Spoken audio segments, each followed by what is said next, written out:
Adjective, দেখো আমরা adjective সম্পর্কে নিয়ে আলোচনা করতে আছি। অ্যাডজেক্টিভ মানে কি? দোষ, গুণ, অবস্থা, পরিমাণ, সংখ্যা। দোষ, গুণ, অবস্থা, পরিমাণ, সংখ্যা।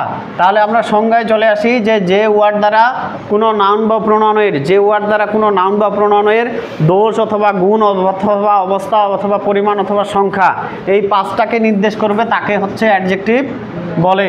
তাহলে অ্যাডজেক্টিভ কাকে বলে? যে ওয়ার্ড দ্বারা কোনো নাউন বা প্রোনাউনের দোষ অথবা গুণ অথবা অবস্থা অথবা পরিমাণ অথবা সংখ্যা প্রভৃতি অর্থাৎ এই পাঁচটাকে নির্দেশ করবে তাকে অ্যাডজেক্টিভ বলে। যেমন he is a good boy, সে একজন ভালো ছেলে। ভালোটা তার গুণ কিনা।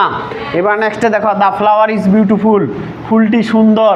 ফুলটা তার কি? ফুলের গুণটাকে বুঝাইছে কিনা, ফুলটা সুন্দর। এবার হি ইজ এ টল বয়, সে একজন লম্বা বালক। দেখো লম্বাটা তার অবস্থা কিনা, তা কেমন? সে লম্বা বালক। তো এই বাক্যে আমাদের অ্যাডজেক্টিভ দুইভাবে ব্যবহৃত হয়, এখন সেই নিয়ে আলোচনা হবে। যদি ক্লাসটি ভালো লাগে অবশ্যই কমেন্ট, শেয়ার এবং রিয়াকশন দেবেন।